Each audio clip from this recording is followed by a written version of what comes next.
Hey, peace world. My name is Wood. Um, yeah, I had to share my mind, share my thoughts on this. Right now, with the George Floyd protests and ongoing situation across the globe, um, a lot of companies are trying to get involved. Some maybe not. Say some maybe this in a disingenuous manner. But Amazon and I think YouTube, they put out, they made it free to watch a lot of movies hitting on these types of these similar issues. And I had the opportunity to check out. I had the opportunity to check out Just Mercy with Michael B. Jordan and Jamie Foxx. And I feel bad, man, because I didn't go check this out in the theater and give my $18 to the people that put it together. $19, 36 for me and my wife. And back in the day, I left work early to go watch 12 Years a Slave by myself in a theater with like five people. And I had to drive an hour away to almost to Cincinnati just to be able to see it. Also checked out a Birth of a Nation, the Nat Turner movie by the one brother who ran into all kind of turmoil. I can't think of his name. I haven't seen him in much lately either. But my question was, do I always want to be reminded of this stuff?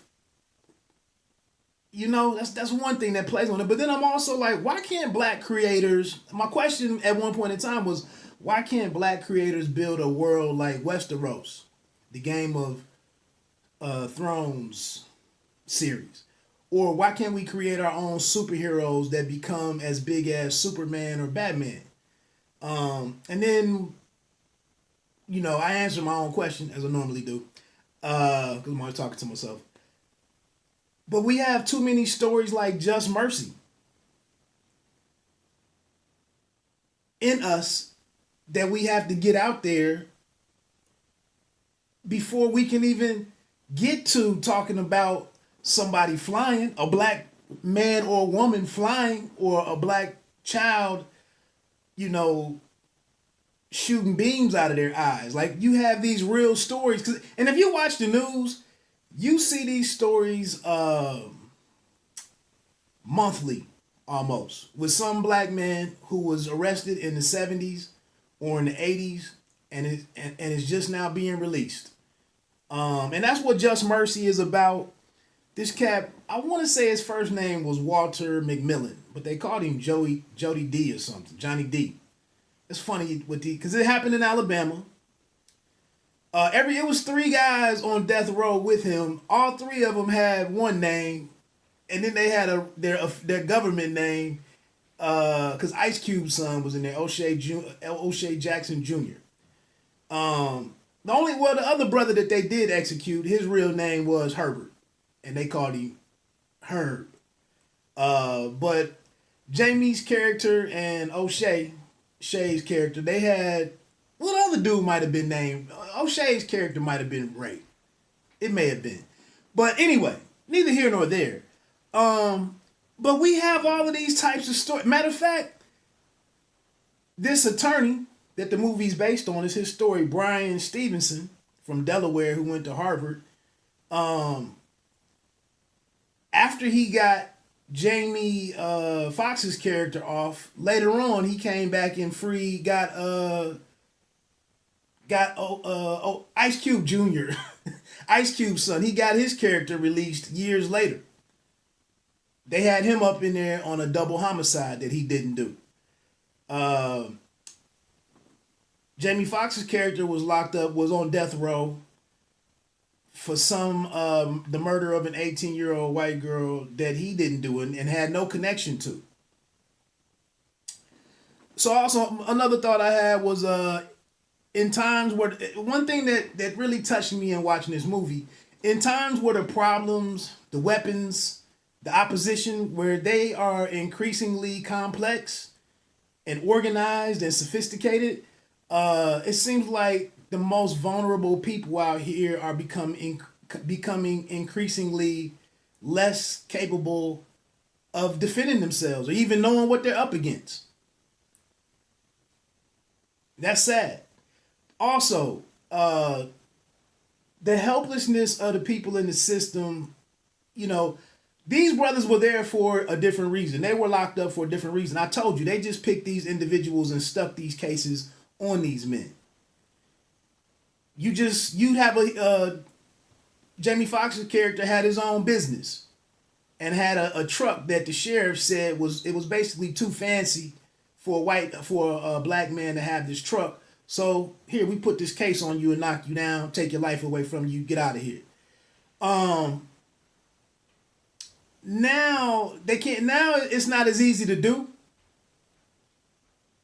So now this whole prison or from grade school, the pipeline of from grade school to the prison, that whole thing. It's a system to get people there now, but they're still being delivered there. If you watch 13th, which is on Netflix, from Ava DuVernay. So it gets me, this brought me back to what I was struggling with how do I protest, how do I get involved, and feeling like there's nothing that I can do as an individual. And I appreciate all the brothers that IM'd me and said, Reggie, you should do this, you got to do this, we need you, and I rock with you. I appreciate all that 1,000,000%. But this movie and this attorney, Brian Stevenson, it kind of made me feel worse. Like I'm even that much more helpless. Because I don't have time now to go to Harvard and to go get a law degree and to help in this type of manner. But what I wanted to say was, and shout out to my man Latoris,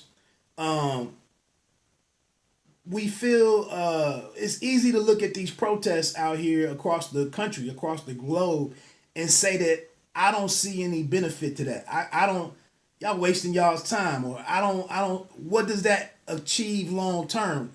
What's the tangible improvement to society and to this cause?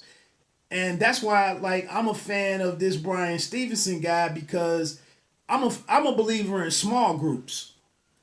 And him with this initiative that he started and got funded, and the little small team that he put together to start fighting these cases in the mid 80s or whatever, when he went and moved down to Alabama. This is kind of like the military. When you have high value targets, you put the right resources towards capturing that target or eliminating that target, and you go in and you send in the SEALs, Marine Recon, or the Green Beret. Usually it's the SEALs. Shout out to the Navy. But that's the thing. Like, when you have these larger bodies of people, these larger groups, now we got all this extra peripheral stuff going on. People are looting. Is this going on? This group is yelling that. And it's noisy to me. But when you have smaller groups that are specialized, that everybody is easier to manage, everybody can stay focused.